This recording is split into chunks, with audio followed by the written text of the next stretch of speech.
January 17, 1945, Fort Des Moines, Iowa. The wind cuts across the frozen prairie like a blade forged in the Arctic, scraping against wooden barracks that creak and groan under its weight. Inside, 43 German women huddle in wool blankets that smell of diesel and disinfectant, their breath forming clouds in the unheated room.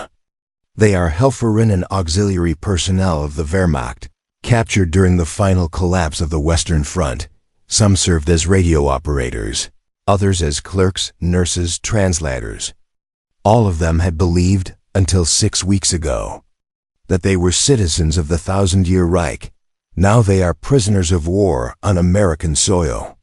5,000 miles from the rubble of Hamburg and the ash of Berlin. Outside, boots crunch through January snow.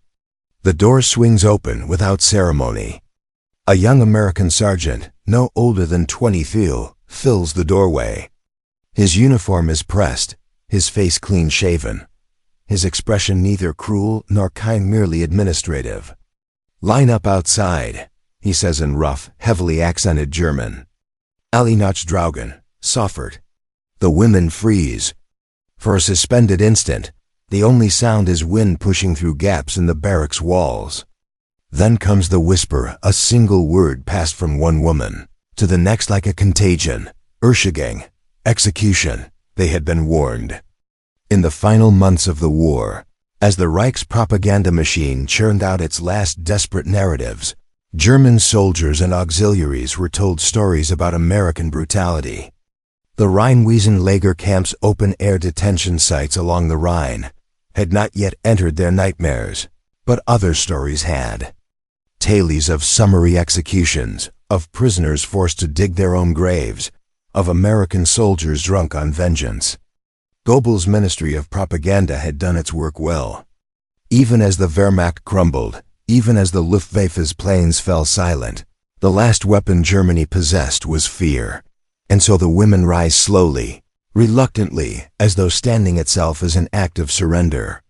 Some are crying. Others stare straight ahead with the hollow-eyed dissociation of those who have already died inside. Ilse Schneider, 24 years old, former communications officer from Dusseldorf, feels her knees buckle. She had transmitted orders for 3 years, had listened to commanders' voices crackling through static, had believed she was serving something larger than herself. Now she believes she's about to die in a frozen field in America. A place she had only seen in movies before the war. A land of cowboys and skyscrapers that seemed as distant and fantastical as the moon. They file outside. The cold bites through their thin prison uniforms. The sky is the color of concrete. Ahead of them, American soldiers stand in formation, not with rifles raised, but with shovels. Shovels and crates. Wooden crates stenciled with black letters, U.S. Army. "Form a line," the sergeant barks. The translator, a German-American corporal from Milwaukee, repeats it more gently. The women obey. They are shaken from cold, from terror, from the exhaustion of having been afraid for too long. And then the sergeant does something none of them expect. He walks to the nearest crate, pries it open with a crowbar, and begins pulling out items. Not ammunition.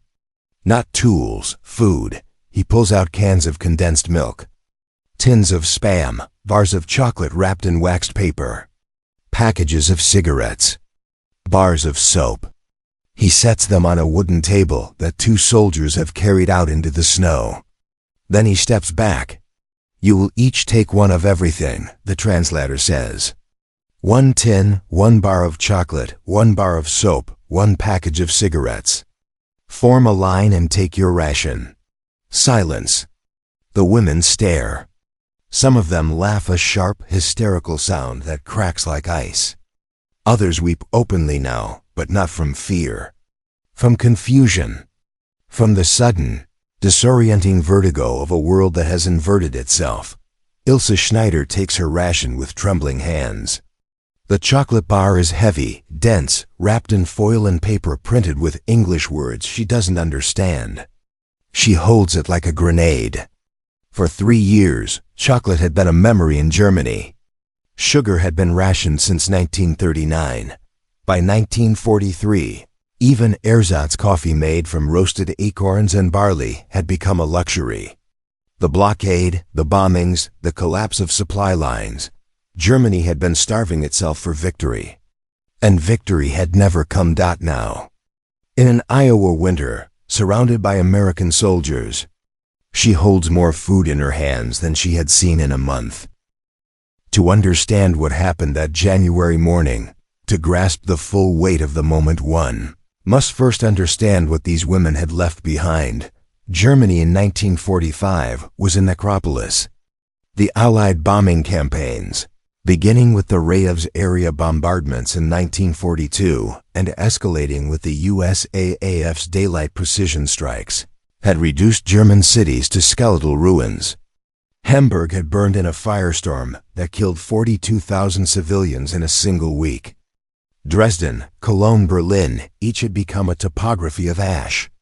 By January 1945, the average German civilian was consuming fewer than 1,000 calories per day, well below the subsistence level. The Reichsministerium für Ernährung und Landwirtschaft, the Reich Ministry for Food and Agriculture, had long since abandoned any pretense of adequate provisioning. Ration cards entitled citizens to 250 grams of bread per day, often adulterated with sawdust or potato flour. Meat was a phantom. Milk, when available, was reserved for children and the infirm. The German women who arrived at American POW camps in late 1944 and early 1945 came from this world of scarcity. Many of them had not seen fresh fruit in years. Butter, eggs, real coffee, these had become the stuff of memory, relics of a pre-war existence that seemed as distant as the Weimar Republic. They had been raised on propaganda that told them sacrifice was strength, that hunger was patriotism, that the Volk would triumph through discipline and will. And yet, even as they starved, they had been told another story, that the Americans were weak, decadent, soft, a mongrel nation of immigrants and capitalists, obsessed with material comfort, lacking the ideological purity and martial vigor of the German Herrenvolk. Goebbels' newsreels had shown images of New York City, its glittering skyscrapers, its crowded streets as evidence of American superficiality. They have wealth, the broadcast said, but no soul. They have industry, but no discipline. They will crumble under the pressure of total war. The women had believed this, or at least, they had wanted to believe it. Belief was easier than doubt, but then they were captured, transported across the Atlantic on Liberty ships, crammed into holds that smelled of salt and oil. They arrived expecting brutality, expecting the mirror image of what they knew the SS had inflicted on Soviet prisoners, on Jews, on the occupied populations of Poland and Ukraine. They expected vengeance. Instead, they got chocolate. The moment outside the barracks at Fort Des Moines, the moment when German women prisoners were handed rations that exceeded their expectations, was not an isolated incident.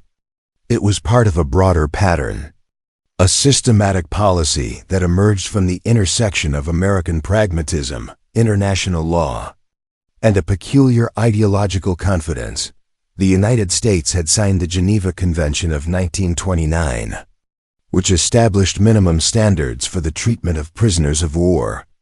Unlike Nazi Germany, which selectively applied the convention only to Western Allied prisoners, while systematically murdering Soviet POWs, the United States adhered to its provisions with bureaucratic rigor. German POWs held in the United States were entitled to the same daily caloric intake as American soldiers, approximately 4,000 calories. This was not charity. It was policy. The office of the Provost Marshal General, responsible for administering the POW camp system, operated under the assumption that well-fed prisoners were easier to manage, less likely to attempt escape, and more amenable to re-education. But the policy had an unintended effect. It became a weapon. Not a weapon of violence, but of ideology. When German prisoners, men and women alike, encountered the material abundance of American captivity, they experienced a cognitive rupture. Everything they had been told about the United States, everything they had internalized through years of Nazi indoctrination, collided with the reality of Spam, white bread, and fresh milk. The dissonance was profound. It was not merely that they were being treated humanely. It was that their captors seemed almost indifferent to their suffering. There was no sadism, no theatrical cruelty. Just efficiency. Just abundance. Ilse Schneider would later recall, in an interview conducted by American military historians in 1947, that the first meal she ate at Fort Des Moines was the most disorienting experience of her captivity. "We were given soup," she said. "Real soup with meat in it. And bread, white bread, not the black sawdust bread we had in Germany. I thought it was a trick. I thought they were fattening us up for something. But then the next day came, and the next, and the food kept coming. I realized this is normal for them. This is how they live." That realization, this is how they live, was the crack in the ideological edifice. If America could feed its prisoners better than Germany fed its citizens, what did that say about the superiority of the Reich? If American soldiers, many of them barely out of high school, could casually distribute chocolate and cigarettes as though they were abundant and unremarkable, what did that say about the narrative of American decadence? The symbolic power of food in wartime cannot be overstated. Throughout history, armies have understood that hunger is both a weapon and a vulnerability. Napoleon's soldiers famously marched on their stomachs. The Wehrmacht's blitzkrieg tactics relied on rapid movement to capture enemy supply depots before German logistics could falter. Food is strategy. Food is morale. Food is ideology. For the German women at Fort Des Moines, the chocolate bar became a symbol not just of American abundance, but of everything they had been denied. It was compact, dense, sweet. It was wrapped in foil that crinkled and gleamed. It bore the imprimatur of industrial efficiency, mass-produced, standardized, distributed across a global supply chain that spanned oceans and continents. The Hershey's D ration, developed specifically for the U.S. military, was designed to be heat-resistant, nutritionally dense, and long-lasting. Each bar contained 600 calories and was intended to sustain a soldier in the field for a full day. It was, in its own way, a miracle of logistics, but it was also a message. Every time a German prisoner unwrapped a D-rationed chocolate bar, they were confronted with the fact that America could afford to give away, as a matter of routine, what Germany could no longer produce for its own people. The chocolate was not a gift. It was evidence. Marguerite Hoffmann, a 32-year-old nurse captured near Aachen in October 1944, later wrote in her memoir, "The Americans did not need to tell us we had lost the war. The chocolate told us. The soap told us. The cigarettes told us. We had been hungry for so long, and they had so much. It was as if we had been living in the darkness, and they turned on the lights." That metaphor, the sudden illumination, appears again and again in the testimonies of German POWs. The experience of American captivity was described not as punishment, but as revelation. It was the revelation that everything they had been taught was a lie. Not a small lie, not a matter of propaganda exaggeration, but a foundational lie about the nature of power, the distribution of resources, and the meaning of civilization. The policy of treating German POWs humanely was not universally popular among the American public. In 1945, as newsreels showed footage of liberated concentration camps, Bergen-Belsen, Dachau, Buchenwald, many Americans demanded retribution. How could the United States justify feeding German prisoners 4,000 calories a day when American families were rationing sugar and meat? How could German POWs be allowed to work on farms, earn wages, attend movies and concerts, while Allied soldiers died on the beaches of Normandy and in the forests of the Ardennes? The tension was palpable. In some southern states, where German POWs worked as agricultural laborers, local newspapers published editorials decrying the coddling of the enemy. There were reports of American guards refusing to shake hands with German prisoners, of verbal abuse, of occasional violence. But these were exceptions. The official policy held firm. And for a reason that transcended morality. It was strategic. General George Marshall and the leadership of the U.S. War Department understood that the treatment of German POWs would shape the post-war order. Germany would need to be rebuilt, re-educated, integrated into a democratic Europe. The men and women who returned to Germany after captivity would carry with them stories that would either fuel resentment or foster reconciliation. The decision to treat POWs humanely was in essence a long-term investment in the ideological victory that would follow the military one, and it worked. By February 1945, the women at Fort Des Moines had begun to adapt. The initial shock had worn off, replaced by a strange, liminal existence. They attended classes in English. They were shown American films, musicals, comedies, westerns as part of a re-education program designed to counteract Nazi ideology. They were given access to libraries, medical care, even recreational activities. Some of them began to write letters home, though few expected their letters to reach Germany, where the postal system had collapsed along with everything else. Ilse Schneider, the communications officer from Dusseldorf, found herself in a peculiar position. She had been trained to transmit orders, to relay information with precision and speed. Now, in captivity, she was being taught to think critically, to question the narrative she had absorbed. The American instructors, many of them German-speaking émigrés who had fled the Reich in the 1930s, did not lecture. They asked questions.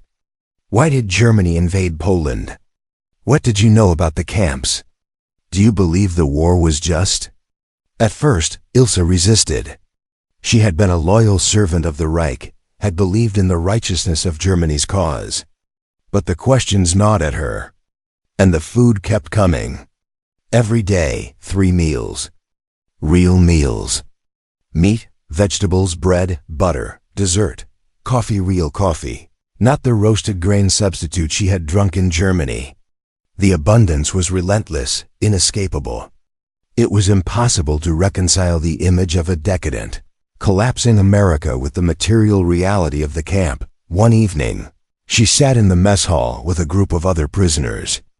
They were eating a dinner of roast chicken, mashed potatoes, green beans, and apple pie. The chicken was tender, the potatoes creamy, the pie still warm from the oven. Across the table, a woman named Frida, a former clerk from Munich, began to cry. "My children," she said. "My children are starving in Munich, and I'm eating like this." The guilt was overwhelming. But so was the realization. The United States had the capacity to feed its enemies better than Germany had fed its own people. And if that was true, what else was true? The transformation of German POWs in American captivity was not instantaneous. It was gradual, cumulative, built from 1,000 small moments of cognitive dissonance. The chocolate bar, the soap, the cigarettes, these were the opening salvos. But the real shift came from prolonged exposure to a system that was, by German standards, incomprehensible. At Fort Des Moines, the women were allowed to form a prisoner council to adjudicate disputes and organize daily activities. This was standard practice under the Geneva Convention, but to the German women, it was revolutionary. In the Wehrmacht, orders flowed downward from a rigid hierarchy. Subordinates did not question. They obeyed. But here, in captivity, they were being asked to govern themselves, to make collective decisions, to engage in a form of democratic participation that many of them had never experienced. The council meetings were chaotic at first. Women argued, shouted, walked out.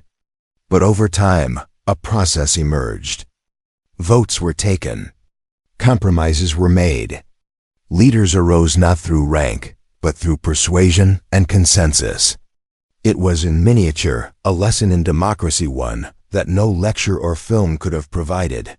Marguerite Hoffman, the nurse from Aachen, later reflected, "We were always told that democracy was weakness, that it led to disorder and paralysis. But in the camp, I saw it work. Not perfectly, there were still fights, still resentments, but it worked. We solved our problems without a furor. That was the most shocking thing of all." By the spring of 1945, the war in Europe was ending. Berlin fell in May. Hitler died in his bunker. The Reich that was supposed to last 1,000 years had lasted 12. The women at Fort Des Moines listened to the news on crackling radios, heard the announcements of surrender, and felt nothing, or rather, they felt a numbness that was worse than grief. They had lost everything, their country, their ideology, their faith in the future, and now they were adrift in a foreign land, sustained by the charity of their conquerors. But charity is the wrong word. What the United States offered was not charity. It was a demonstration of what a society could achieve when it prioritized abundance over scarcity, pragmatism over ideology, law over vengeance. The chocolate bar, that small foil-wrapped symbol, had done its work. It had planted a seed of doubt that grew into a forest of questions. And those questions, in turn, became the foundation for a new understanding. Germany had not lost the war because it lacked courage or discipline. It had lost because it had built its entire civilization on a lie.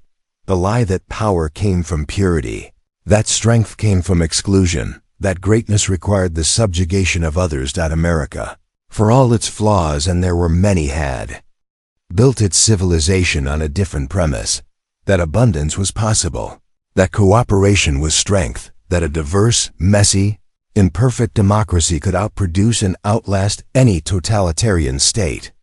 Ilse Schneider returned to Germany in late 1946. The voyage across the Atlantic was quiet. Many of the women who had been her fellow prisoners at Fort Des Moines were on the same ship, returning to a homeland that no longer existed. The Germany they found was a ruin. Cities were heaps of rubble. The economy had collapsed. Millions were displaced, homeless, searching for lost relatives in a landscape of devastation. But Ilse carried something with her that most Germans did not, a memory of American abundance. She had seen what was possible. She had tasted it, held it in her hands. And when she returned to Dusseldorf, to the shattered streets and the blackened facades, she made a decision. She would not forget. She would not retreat into bitterness or nostalgia for the Reich. She would rebuild. Over the following decades, Ilse became a teacher. She taught English and American history to German schoolchildren. She told them about the war, about her captivity, about the moment she stood in the Iowa snow and was handed a chocolate bar instead of a bullet. She told them that democracy was not weakness, that abundance was not decadence, that a society could be both strong and humane.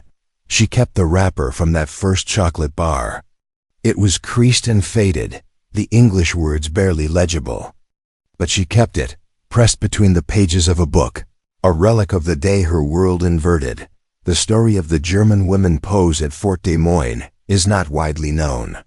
It does not appear in the grand narratives of World War II, does not occupy a chapter in the histories of D-Day or the Battle of the Bulge. But it is, in its own way, as significant as any military victory, because wars are not won only on battlefields. They are won in the minds of those who survive them. They are won in the slow, difficult work of transforming enemies into citizens, ideology into pragmatism, hatred into coexistence. The American policy of treating POWs humanely was not motivated by altruism. It was motivated by strategy, by law, by the conviction that the post-war order would require more than military dominance. It would require moral credibility.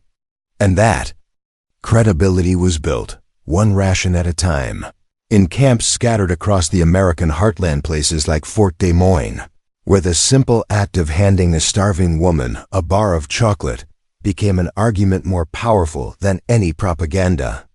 The chocolate bar was not just food, it was a statement. It said, "We have so much that we can afford to give it to you. We are so strong that we do not need to be cruel.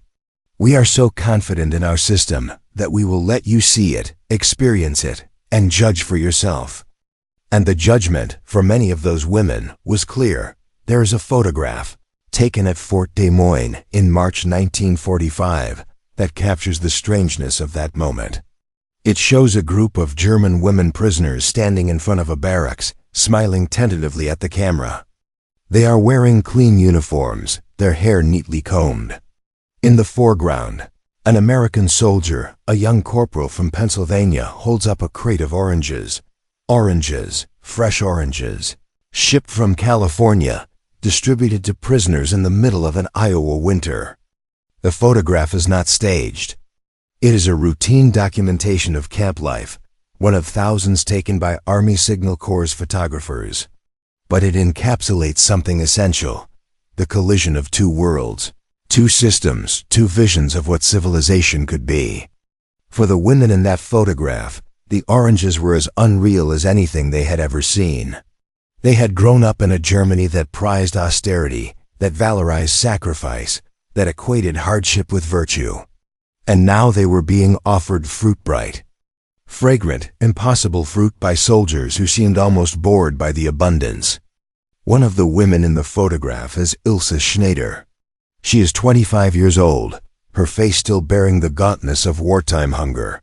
She is holding an orange in both hands, staring at it as though it might vanish if she blinks. Years later, she would describe that orange as the moment she understood, fully and irrevocably, that the war was over not because Germany had surrendered, but because she had seen the future, and it did not belong to the Reich. The epilogue of this story is not clean or simple. Many of the women who returned to Germany carried trauma that never fully healed. Some embraced democracy. Others remained nostalgic for the order and certainty of the Nazi years. History is not a morality play. People do not transform overnight. But the seed was planted, and over time it grew. West Germany, in the decades after the war, became a model of democratic stability and economic prosperity. The Wirtschaftswunder, the economic miracle, was built on Marshall Plan aid, on industrial ingenuity, on the hard work of a population determined to rebuild. But it was also built on a generation of Germans who had seen, in their captivity, what the alternative looked like.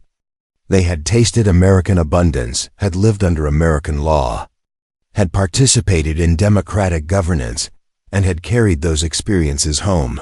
The chocolate bar, the soap, the cigarettes, they were small things. But history is made of small things.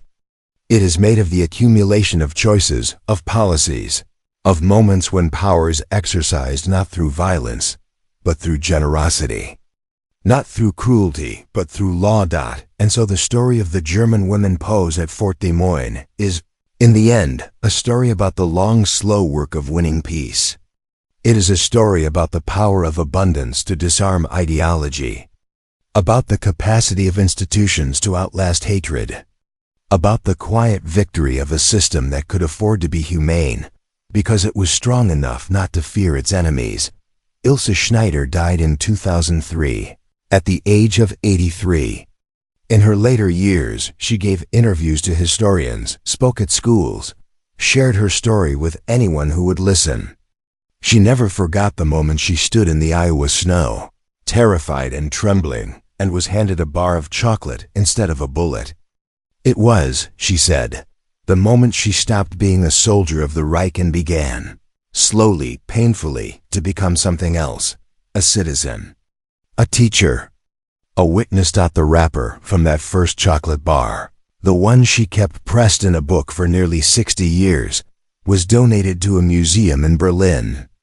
It sits now in a glass case, next to letters and photographs and artifacts from the war. Visitors pass by it every day, most of them without stopping. It is just a piece of foil after all. Faded and brittle, unremarkable. But for those who know the story, it is more than that. It is a monument to the idea that wars are not only won with guns and bombs, but with chocolate and soap and the quiet, stubborn insistence that even enemies deserve to be treated as human beings, because in the end, that is what freedom looks like. Not the absence of restraint, but the presence of dignity.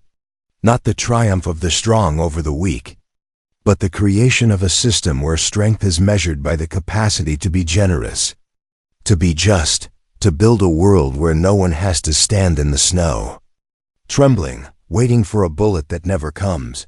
That is the lesson of Fort Des Moines. That is the legacy of the chocolate bar. And that is the truth that outlasted the Reich, outlasted the war, and echoes still in the lives of those who remember.